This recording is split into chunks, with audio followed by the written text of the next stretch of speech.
Funsho Afolayan is my name. I teach African history, world history, and international affairs and history of world religion at the University of New Hampshire.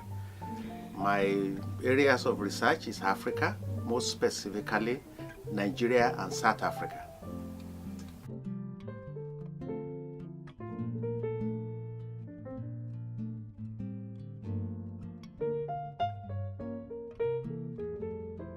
Colonialism changed in very fundamental ways the history and culture of African society. The Europeans began to arrive in Africa during the period of European Age of Exploration at the beginning of the 15th century.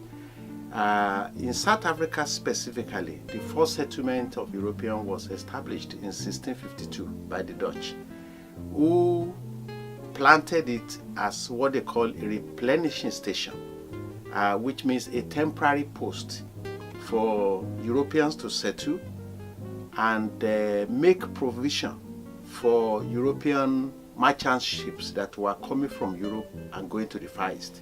So it was meant to be a temporary settlement, but eventually it became permanent as more Europeans arrived, and as they needed to farm, they got more land, established farms, and became pastoralists. But effective European conquest of the African continent did not take place until the end of the 19th century.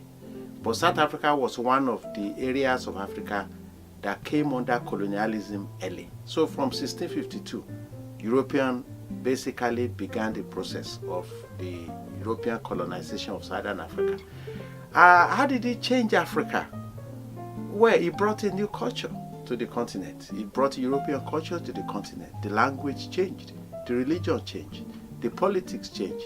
You know, people in South Africa speak Dutch, they speak Afrikaner, which was a new language that was a kind of African-Dutch amalgamation Creole language. You have Indians also in South Africa.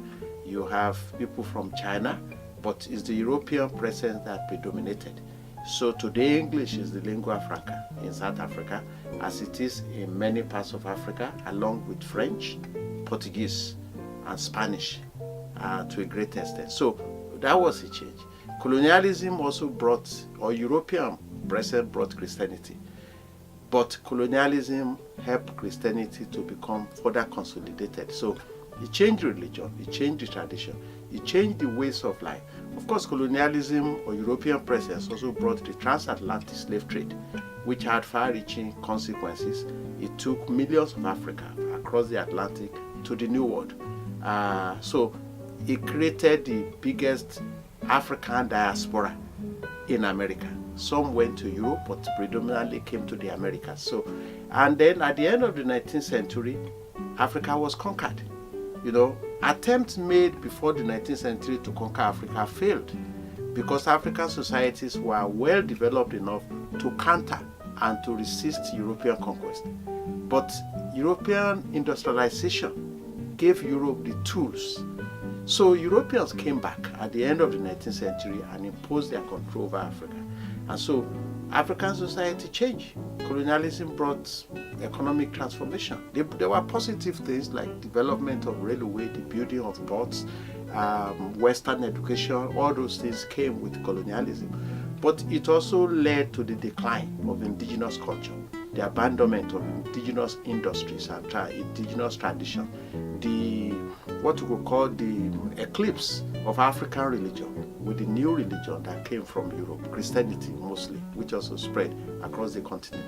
Now we have political system in Africa that were different from the indigenous system and are now today modeled after the system of the former colonial master. So these were major changes. Africa became westernized, let me put it that way. It was modernized, but it was also in the Western fashion.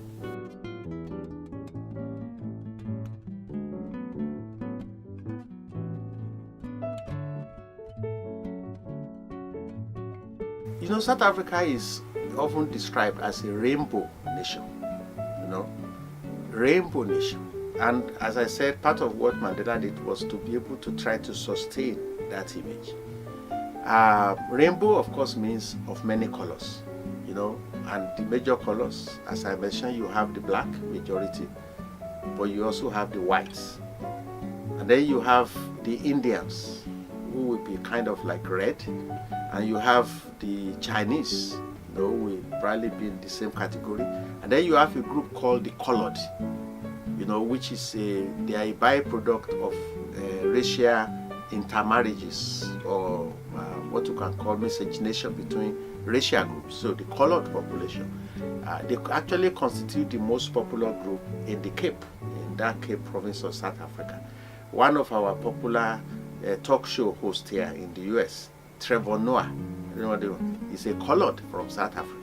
So you have that combination of a rainbow nation.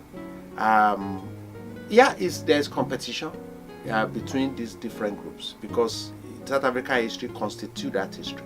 The white group came in 1652 and gradually took over the country. They subjugated it, dispossessed the majority of the population of their land, their power, their position, and ruled the country basically until 1994. So that's like almost 300-400 years of domination. 1994 brought the transition, but even within the white, you have the British. You also have the descendants of the Dutch, who are known as Afrikaners. They competed with each other. The Dutch were the people who established apartheid in 1948, but all the white people benefited from it. They didn't establish just as an Afrikaner thing. It was a white domination thing. So, but their nationalism was the extreme nationalism that especially established it. South Africa's history is the negotiation between these different groups to maintain balance and harmony. And the biggest challenge they face today, now power is now in the hand of the black majority. But the white minority still has economic power. They control the banks, the corporations, the mines. They also control much of the land. So these are issues that are creating tension. The people who have political power, they do not have economic power.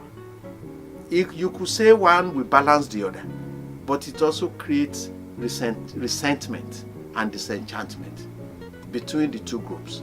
And South African history is, how do you balance these two things out? And how do you share not just power, but also share economic resources? And so that's the challenge, and that's what the country has been doing since the time of transition in 1994, is balancing these two groups together. I think they have been generally effective in doing it. And I think a number of black people are also being economically empowered. There's a program called, I think it's BEE or something, Black Economic Empowerment, in which the government program is directed towards empowering young black entrepreneurs, spreading education.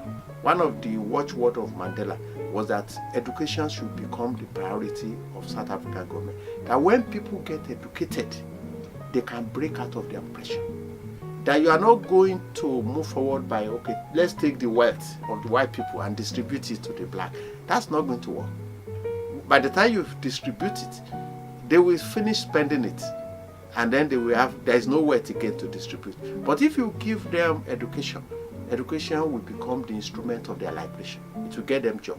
They will be able to start businesses. They will be able to penetrate into all the different places. So this is the progress that South Africa is making. Of course, there are many people who are not satisfied with that, who will want a more radicalized way of redistributing wealth.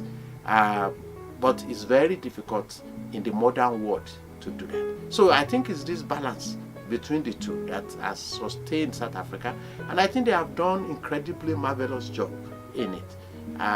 Most of the time, the rhetorics doesn't give the impression that they have done that, but it's not the rhetorics, it's the reality on the ground that really matters.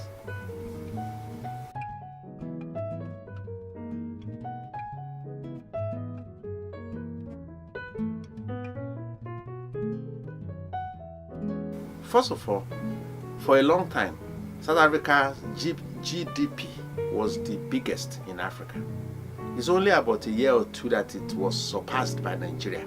To my own surprise, I didn't think Nigeria could surpass it, but I almost think maybe it's a temporary surpassing, because South Africa has tremendous potential. Nigeria has oil. That's a very limited resources. South Africa has all kinds of things. It's the world's biggest producer and exporter of gold and of diamond, and a wide variety. 70% of the world diamond comes from South Africa. So those are huge things. So, and then it has a wide range of other resources in the country. So it's also the most industrialized country on the entire continent of Africa, whether south or north or east. So, and it has well-developed infrastructure, more than any country on the continent. So it's a powerhouse. And also it is the major source of economic sustenance for many of the countries in that sub-region. Thousands of migrant laborers travel from the neighboring country to South Africa every year for economic sustenance. And the economy of several nations in that region, from Lesotho, Botswana, Swaziland, Mozambique, Zambia, Zimbabwe, the economy of this country are mingled with that of South Africa. Anytime there's crisis there, Zimbabwe has been in trouble for many years now because of the bad rule of Mugabe. Almost a third of the population of Zimbabwe, they are in South Africa, migrating there, just like people are trying to come from South America, and they are all in because it's not like here you keep people away. People go in and go out. The border is kind of open. They have border control, but they also need the laborers, they need the workers. So people go in, thousands of people from there are in South Africa, in spite of all the xenophobic attack and everything. So South Africa's economy is connected. It controls and influences the economy of that region. So it's in South Africa's interest as well as in the interest of the people of that region. And you have the South African Development Corporation, which is a deliberate attempt, Southern Africa, to integrate all the countries of that region into a common economic union. And South Africa is the major promoter of this corporation, which is like an economic union, almost comparative to what you call NAFTA in this place.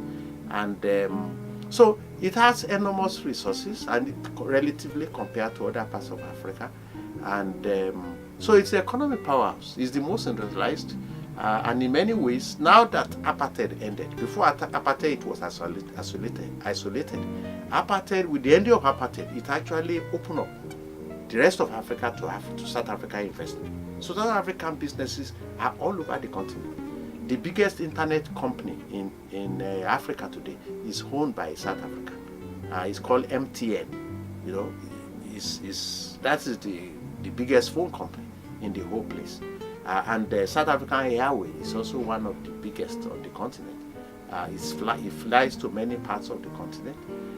For a while, South African Airways actually took over Nigerian Airways, and they are doing the same thing in East Africa in many places. So you have South African businesses that were not able to go anywhere before 1994. So the end of apartheid basically opened up the African continent to South Africa in a very powerful, and they have taken advantage of that and are everywhere. In fact, many white farmers who had trouble in South Africa went to other African countries to go and get land and farm in those places. Some of them were actually invited to come and farm and produce food in those other countries.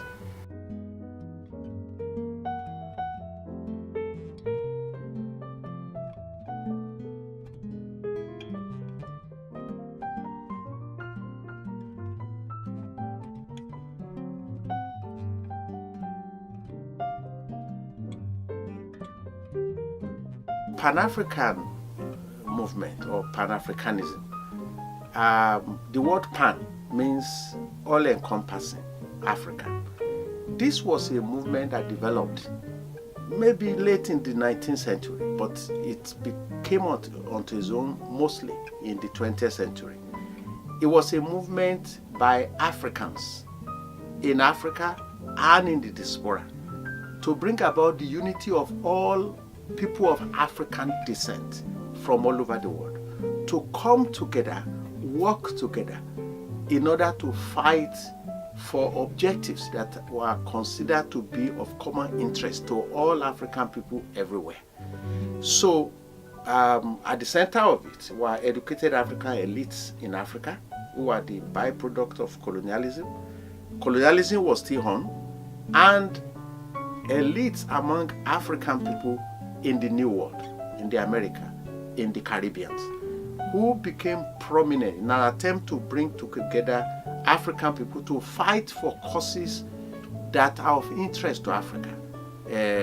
Liberation from colonial rule in Africa, civil rights achievements in the Americas, the promotion of African cultural, economic, political independence and autonomy everywhere in the world. Among the leaders of this movement, you have major Americanist African Americans, like people like Booker T. Washington, who was a notable figure in the black community in the Americas in the late 19th century to the early part of the 20th century, who advocated that black people should use self-help, technical education to liberate themselves. Or W. Du Bois, who said the elites in the society, the African American elites, should be in the forefront of liberation in the New World. Or people like Marcus Garvey from Jamaica, who was also a very prominent leader and probably the most influential in Africa because of his what we almost call nationalistic commitment and radicalism to Pan-Africanism. He envisaged what he was going to raise a 100 million man army, that will bring Africans together, liberate Africa, come to the New World and create civil rights and freedom for black people. So these were the people who led this movement. Of course, in Africa, there were leaders of Pan-Africanism like Kwame Nkrumah, who eventually became the first president of Ghana, Leopold Senghor, who became what we call the chief exponent of a version of Pan-Africanism known as Negritude. Negritude is an intellectual movement among African elite of French Francophone Africa, who essentially saw colonialism by the French, which was based on assimilation, in which the elite were treated, you have to become French, speak the French language and do things that are French, you will be treated and respected. But they saw it as a kind of alienation from the African culture. So they then decided we could be French and at the same time be African. And this ideological movement associated with I am black and proud became part of that movement, in which they began to celebrate and in every way express their pride in their African culture, African ancestry, and African connection. So these were all very important movements. But I think the major element is the focus on unity, or bringing African people from all over the world to form a united front to fight for causes that are of major interest to Africa. In Africa, which was colonial liberation from colonialism and development. In the New World, civil rights. The ultimate end of it was the establishment of the Organization of African Unity by independent African states in the early 60s. The Organization of African Union eventually became the African Union, which is almost like a new United Nations, but it's focused on Africa.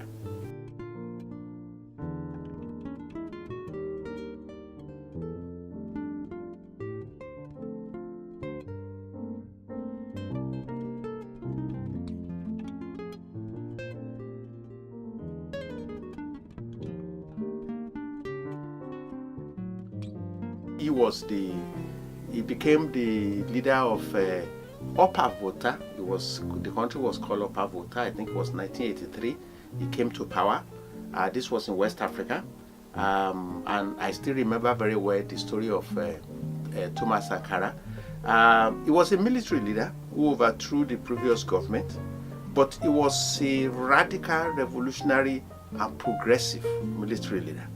Africans were generally skeptical of military government because of its authoritarianism and its denial of rights. It's not democratic and it's not accountable. But military rulership were often welcomed now and then when the civilian system failed.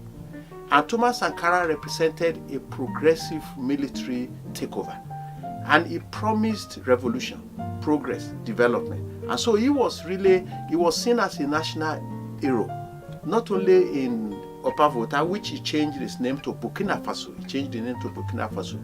But he was seen all over Africa as one of the leaders of the future who will bring change and development, liberate Africa out of neocolonialism, which is continued hold by European powers and multinational corporations over the destiny, bring an end to corruption, bring development, deal with empower marginalized people, whether minorities or women or all kinds of people. So he was really welcomed. He was seen as a revolutionary national leader. Unfortunately, he was overthrown. He was overthrown in 1987 by his deputy, who of course he was not as effective as a leader. And so people continue to look at him today as one of those visionary African leaders that were not given the opportunity to execute or carry out their ideals. People compare him to people like Kwame Nkrumah, who was a Pan-Africanist pioneer, or people like this guy from the Congo, Patrice Lumumba, who was also one of those visionary leaders who had great aim and great purpose for Africa.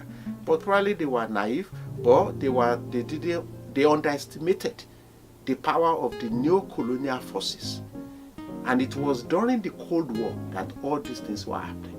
So European powers, the French, the Americans, the British, the Belgians, were actively involved.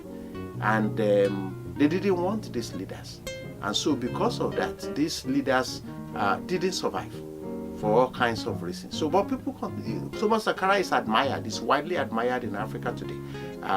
People see him as, it's almost like, what will you compare him to in this country? People like maybe JFK, very popular, Martin Luther, who was also assassinated, RFK, or Abraham Lincoln. These were seen as visionary, revolutionary people. So people want to admire him. And today in Burkina Faso, 2 years ago, they actually raised up a monument to celebrate him. And to get to power in Burkina Faso now, you have to connect yourself with Sankara. So, but all over Africa, he was seen as a radical, progressive leader. Even though many of them have what you call socialist credential, but people don't look at socialism with the negative way in which people here look at it. It's just so socialism of giving power to the people, bringing development, ending corruption, and ensuring there will be fight against injustice and inequality in the society. So he's still one of those heroes in Africa that people continue to admire now.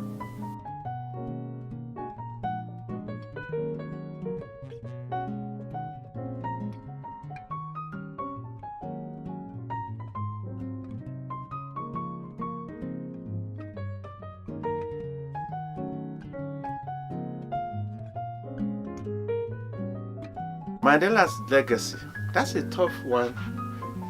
It's a huge one. First of all, he was a pioneer in the liberation movement. He was the leader of the liberation, which fight against apartheid and injustice. That was what sent him to prison.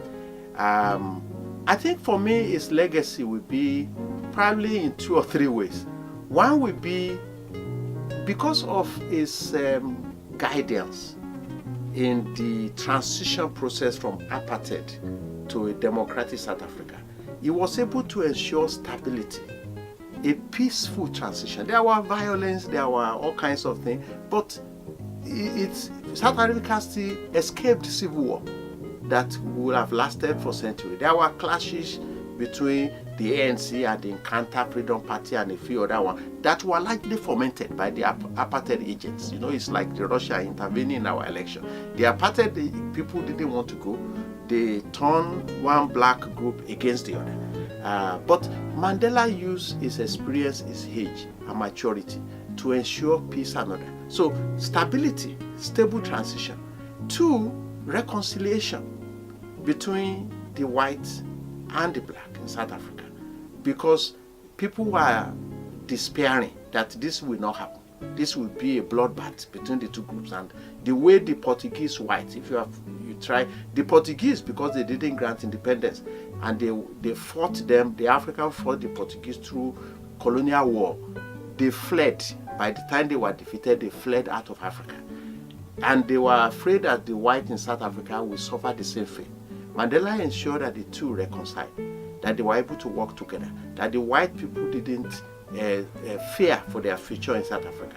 And he did this both by negotiating with them and by connecting with them, but also by drawing up a constitution that will ensure that every group in South Africa will reconcile, and also by establishing the Truth and Reconciliation Commission, which was chaired by the Peace Nobel laureate Desmond Tutu, which was meant to confront the horrors of apartheid and make people see it, black and white coming together, each person bringing their grievances and then reconciling.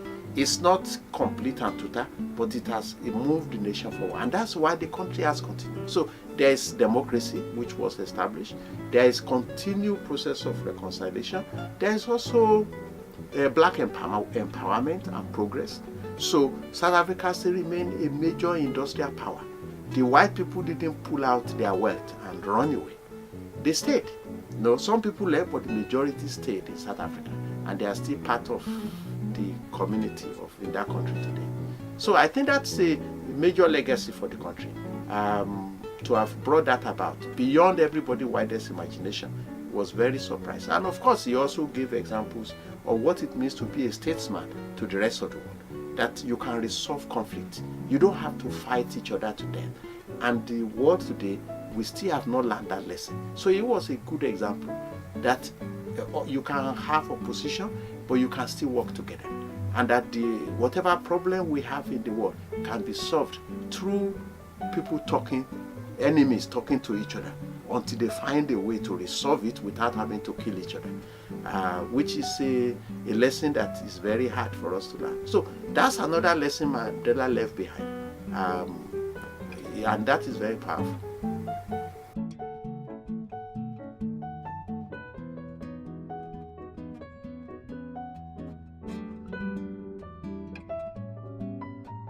I think it's similar in one respect.